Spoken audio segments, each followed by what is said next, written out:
Hey everyone, this is the second little thing on decorative stitches.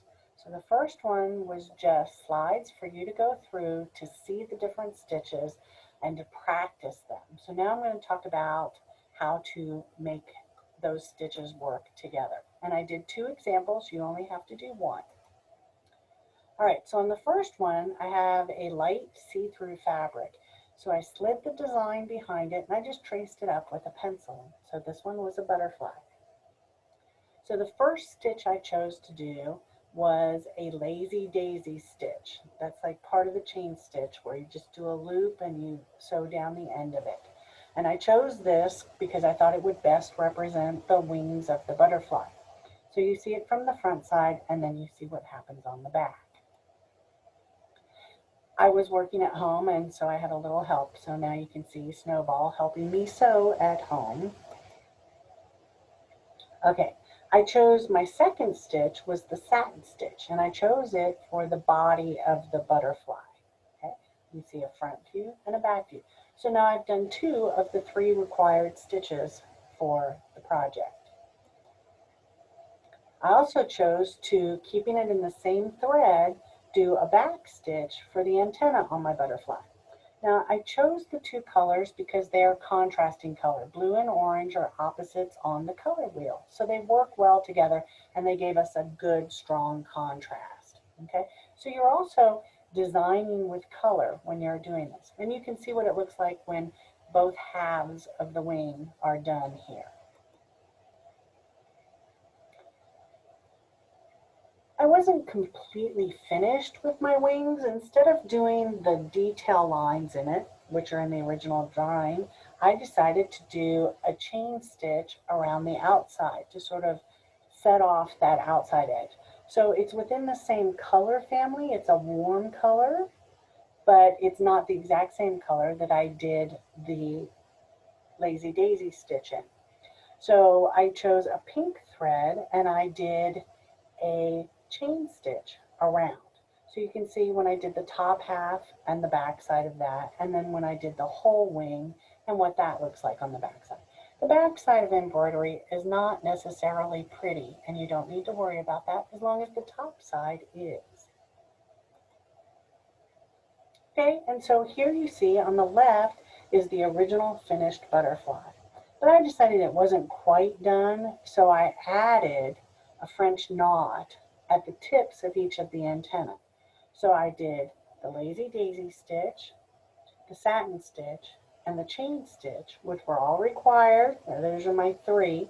But then I also did a back stitch and a French knot. So I did two extra stitches in this little design. Any stitch you do beyond three will count towards extra credit. Now here I want to talk about the actual frame that I used, the hoop, and the wrinkles in the fabric. So I discovered something doing this project. I discovered that I don't like the plastic hoops. There is a benefit to using a wooden hoop. And the benefit is the wood has some tooth to it. So it grabs hold of the fabric. What I found with the plastic hoop is that no matter how much I tightened the screw down, the fabric was still able to slide through. And when your fabric is too loose, your stitches pull tight and you end up with ripples in your fabric. So I'm never going to recommend a plastic hoop again. I'm only ever going to recommend wooden hoops. But if you've already bought a plastic one, it's going to end up looking like mine, and that's fine. What I could do is I could take some interfacing and very carefully iron that onto the back, and hopefully that will help smooth out some of those ripples. And then I could cut out a shape and then apply this, applique this onto something else if I wanted to. So that's one way that you can transfer what you've done on this onto something else. It's like making a patch. If you've ever gotten a patch, I know my son gets Boy Scout patches, I had Girl Scout patches. They have a stiffener on the back of them, and then they have an edge to them so that you can sew them on. So they come as a patch. Okay, for the second one, I had a dark, heavy fabric. So it was really hard for me to transfer my design onto it. So I decided I was just going to work freehand. I want to do a flower, but I'm not going to draw it. I'm just going to sew it. It's like painting. I'm just going to create a painting without drawing a picture first. So I started with the center of my flower, and I started with about 10 or 12 French knots, just all in a clump. You see them there on the fabric, and you see what the back side of the fabric looks like. Again, the back side is not very pretty. Then I decided again to use a contrasting color, so I'm still using the same blue and orange threads, but I wanted the center of the flower to stand out. So I took the orange thread and I just went around and around and around with a chain stitch until I ran out of thread. I didn't have a plan of how big I wanted it to be. I just did it until I ran out of thread. So part of it has 2 rows of stitching and part of it has 3 rows of stitching around it. It's up to you. That's part of the freehand of doing it. But you can see how that makes the French knots. You can see them now that they've got the orange around them than when they didn't have anything around them. So then there are 2 of my stitches. My third stitch was again the lazy daisy stitch, which I used for making the petals of my flower. Now I knew that I wanted to make a warm colored flower. I have some orange sunflowers in my yard, and they've got sort of the orange and pink and yellow colors. But I didn't have a yellow thread, so I used an orange and a pink and a purple thread.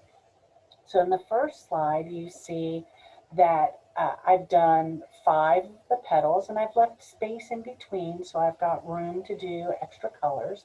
And I used the length of the needle to decide how long my petals would be. Then I went in and I did a second color in my petals. So you see how those colors work together, how they'll blend together in the eye, and you see the back side. Again, the back side isn't real pretty on embroidery. Here I decided I wanted to put in some leaves, so I used a green for my leaves, still using the lazy daisy stitch, only I stacked them. I made them slightly shorter as they went out, so they created the shape of the leaf. And on the right hand side, you see the 3 colors of my flower petals and then the 2 leaves. But I decided those 2 leaves looked weird, so I made a change to it. Now you don't necessarily have to take things out in order to change them in embroidery. So what I did, as you can see, first I used a back stitch, so I added another stitch, and I made a stem, and then I used the lazy daisy stitch to create 2 leaves. But I still had this one awkward leaf sticking out of the side. So I just took some of my petal colored thread and did a couple stitches on top of that leaf. And then I used some leftover green yarn to, with the lazy daisy stitch, add so it looked like a little bit of green was sticking out in several places around the outside of the flower. And so there you see the finished flower. Again, I was using that plastic hoop on there, so my fabric wasn't pulled quite tight enough because it kept slipping out, so I've got a little bit of a wrinkle underneath there. But here are the 2 finished projects that I did over the weekend. You only need to do one, and you need to have a bare minimum of 3 different stitches. Now you could write out the word love or the word peace, or you can draw a picture, or you can have a picture in your mind like I did with the flower and just freehand a design.